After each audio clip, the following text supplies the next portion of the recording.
Hi everyone, welcome back to my channel. The time has come for the Wheel of Names to choose my October TBR and I am so excited. If you're new to my channel, a couple of months ago now I started a new little TBR game series where I basically allow the Wheel of Names to choose my TBR for the month. Basically I have thrown a ton of bookish prompts into the Wheel of Names. I spin the wheel to give me prompts and I then choose books to fulfill those prompts, and those are my books on my TBR for the month. I will of course link the other videos in the series down below in case you want to go back and check those out. But you may have noticed that this month the wheel has had a little bit of a revamp. For the month of October, I am determined to read only spooky or spooky adjacent books. I want books that are horror, thriller, eerie, ghostly, have vampires, werewolves, maybe some spooky romance, something that has that cozy autumnal October feel. Basically it's like a mood. There is an October mood that I am going for and I want all the books on my TBR to fulfill that mood.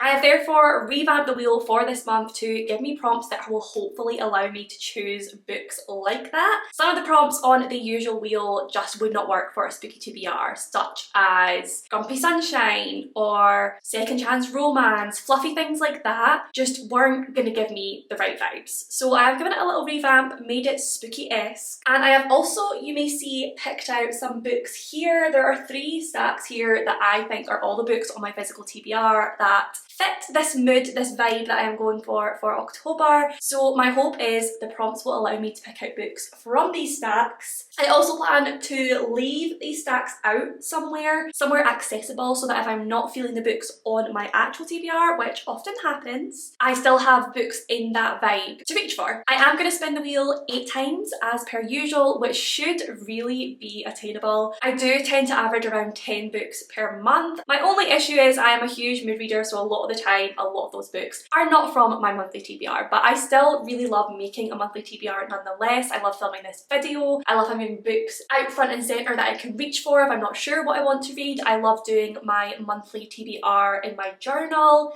I'm not going to stop doing these videos even if I never actually succeed in reading all the books on the TBR. So without further ado, I think we should just go ahead and do our first spin. So let me screen record. Okay, and we're going to go ahead and spin. Prompt number 1.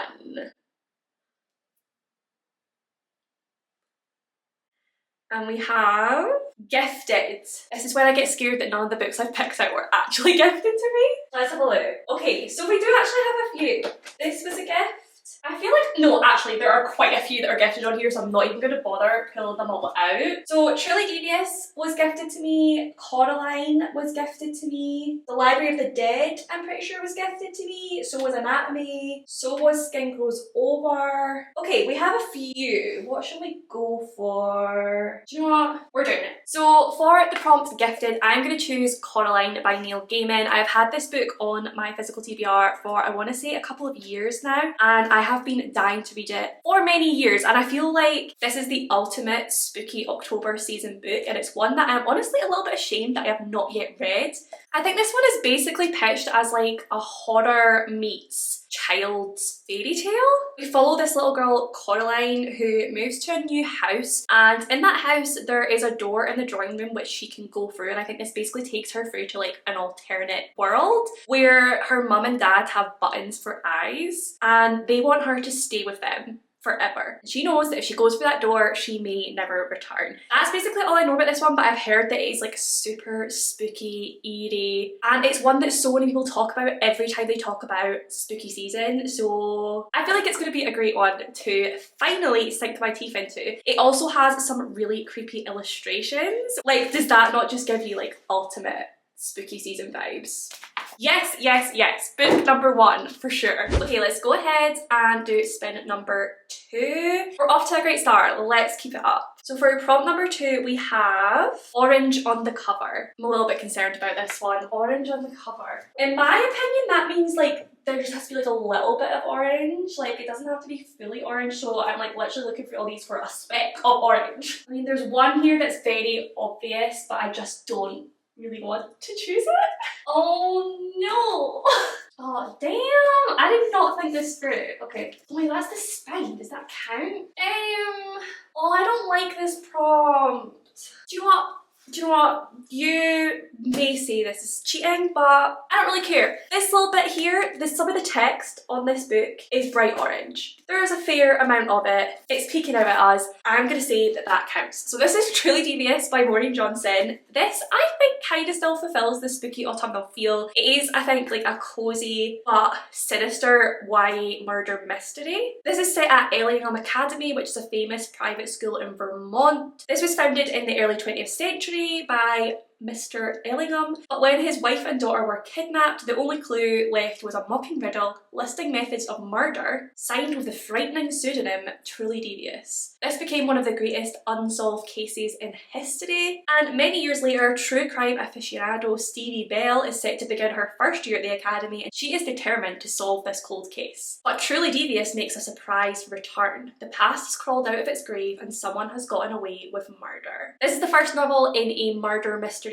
trilogy that I have heard so many people rave about. I've been dying to get to this for so long. I've heard that it's very atmospheric, it's very fast-paced and tense, and you guys know I love a good murder mystery, so I am so excited for this one. Okay, let's go again. Let's spin for prompt number 3, and we have rereads. Okay, there's a couple I could choose for this, but there's one that I really need to be on my TBR. So for this one, I am going to choose Bunny by Mona Awad. This is actually the book that myself, Christy and Maddie have chosen for our Besties Book Club monthly pick. This is a little book club that we started just last month. It is not for YouTube or anything like that. It's just a little book club between friends. We have chosen Bunny as our October read. This is going to be a reread for me. I have read it before. I gave it 5 stars. I absolutely adored it, and I cannot wait to reread it. It is definitely perfect for spooky season. It is one of the weirdest, creepiest books I have read, but in the best way. Like, the whole thing I would describe as a fever dream, but one of the best fever dream books I've ever read. It has been a few years since I read it now. I think I read it like when it came out, and there's a lot I don't remember about it, but I do remember that I had the best time reading it, so super excited to get to that one again. Okay, let's go ahead and spin for prompt number 4,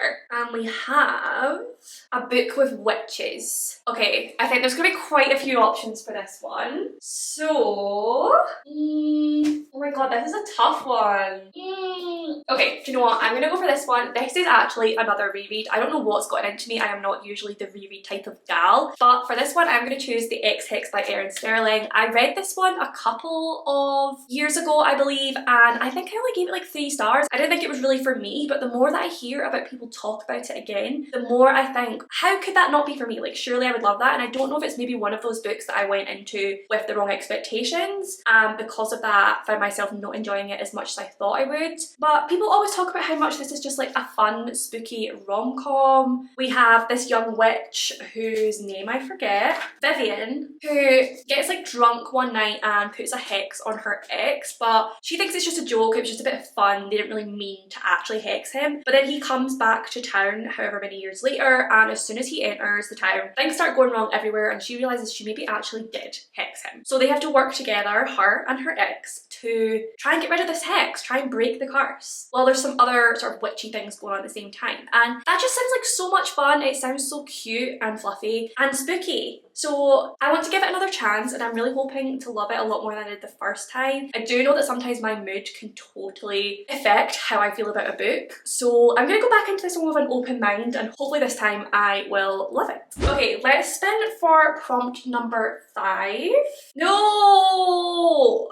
I really wish I hadn't put these prompts in. Orange Spine. There's only one, and I don't really want it on my TBR. Oh. Okay, well there's literally only one option for this. So, I'm not sure how much this really fits the vibe, but it is a thriller, and I did say that thriller was one of the things that I want to read in October. So this is Hidden Depths by Araminta Hall. This is a very suspenseful thriller, I've heard, set on board the Titanic. We have Lily, who's pregnant and travelling on board the Titanic to her beloved family in the US. She hopes she can get there before her mind and body give up. For a long time now, she's known her husband is not the man he's pretending to be, and she's not safe. So when she meets widower Lawrence, she knows he's her last chance for help. But Lawrence knows he hasn't got time to save Lily. Lawrence is the only person on board the unsinkable ship who knows he will not disembark in New York, and the danger is much worse than either of them could imagine. Can Lily and Lawrence help each other to safety before it's too late? I mean, it sounds sounds like a great book. I am really looking forward to reading it. Again, I've had this on my TBR for quite a while, so it'd be really good to get it ticked off. I'm not sure how much it fits the spooky vibe I was going for, but it does have an orange spine, so we're gonna go ahead and pop that one on the TBR. Okay, let's spin for prompt number 6. Give me something spooky, like spooky. Okay, graphic novel or manga. That's doable. That's definitely doable. Okay, I have 2 that I feel would really fit this. So I've got Fangs by Sarah Anderson, which is a graphic novel, and it is basically a love story between a vampire and a werewolf. And we then have Gao by Junji Ito, which is of course a horror manga that is supposed to be creepy AF. I absolutely love Junji Ito and I love his manga, so I am dying to get to this one. Fangs would be a reread for me, and to be honest, I think I'll probably read it during the spooky season anyway because it takes about 10 minutes to read and it's just so much fun. It's like a good cozy spooky season book. However, because I've already got a couple of rereads on this TBR, I think I'm going to pop this one back just now and we're going to choose Gao by Junji Ito. Honestly, already even looking at the images in this, I can tell it's going to be a freaky creepy time, which is exactly what I'm looking for. It is the creepiest masterpiece of horror manga ever. Hold your breath until all is revealed. Like, if that doesn't sound perfect for spooky season, I don't know what does, so that one is going straight on the TBR. Okay, so how many do you have so far? 1, 2, 3, 4, 5, and then 6 with Bunny. So we need 2 more. Okay, let's go ahead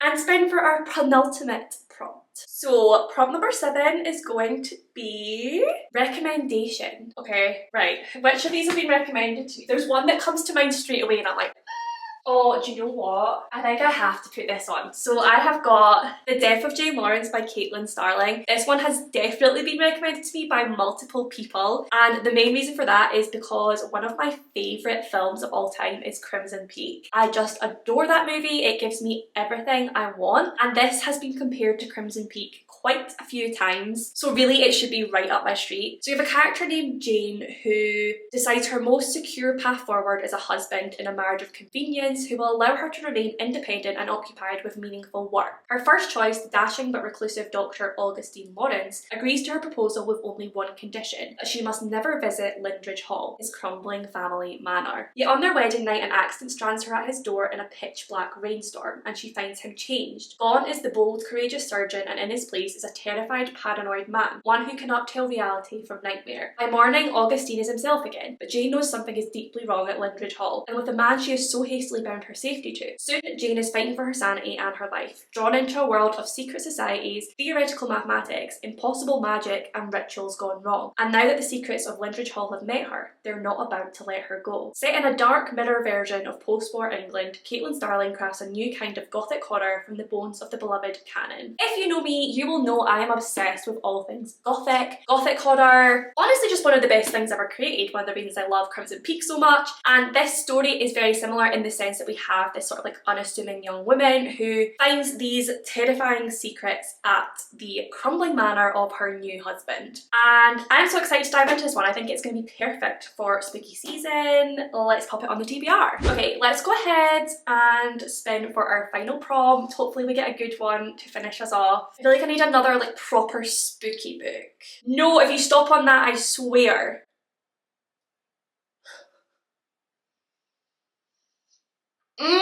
Okay, read a spooky romance. Okay, I mean obviously the X-Hex would have been the perfect choice for this, but that is no longer an option. I do have a few books that kind of jump out for this one. These 2 are the ones that are calling to me the most, I would say. So we have Anatomy, a Love Story by Dana Schwartz. This is a book that's been on my TBR for a long time. Again, I think it's perfect for this season. We have a young woman in Edinburgh in 1817 who I think wants to be a surgeon, but because of the time period, obviously women are not allowed to be surgeons. So she makes a deal with a professor saying that if she can pass the final exam without going to any of the classes, he will allow her to continue her medical career. So she makes a deal with this guy Jack, who I believe digs up corpses for a living. They make a deal so she can use these to then study the anatomy of the human body and hopefully pass these exams that she needs to pass. I think there's a romance between Jack and Hazel within this. It is called Anatomy, a Love Story, so there's definitely some sort of romance in this one. Anything set in Edinburgh, instantly obsessed. It also gives me like Flesh Market Close vibes, which is a book I read when I was in school, I believe. And again, that was sort of like about grave robbing and studying corpses. I also have If I Have to Be Haunted by Miranda Sun, which is the September YA book for Fairy Loot. This one honestly sounds very similar to like Cemetery Boys, in the sense that we have this young girl called Cara who stumbles upon the body of Zach, the super popular but very newly dead high school golden boy, and he wants her to resurrect him. So there is like a romance between these two characters, there's ghosts. It sounds like a really good read and I'm obsessed with this edition. I think I'm going to go with Anatomy though. I'm going to pop Anatomy by Dana Schwartz on my TBR. I just think this is one that I keep staring at all the time, and particularly recently it's been one that's been on my mind. Again, it is also gothic. It says it's a gothic tale full of mystery and romance, and gothic vibes are my vibes. So there we have it. Those are my 8 books for October. I will quickly run through them and the prompts that they fulfilled. So we started off with Gifted and chose Coraline by Neil Gaiman. I believe the next one was Reread, which I am choosing Bunny by Mona Awad for. We had Orange on the Cover, for which I've chosen Truly Devious by Maureen Johnson. A book with witches was The Ex-Hex by Erin Sterling. Orange on the Spine was Hidden Depths by Araminta Hall. Graphic novel or manga was Gaio by Junji Ito. For recommendation, we have The Death of Jane Lawrence by Caitlin Starling. And finally, for a spooky romance, we have Anatomy by Dana Schwartz. I am honestly so excited about this TBR. There are a couple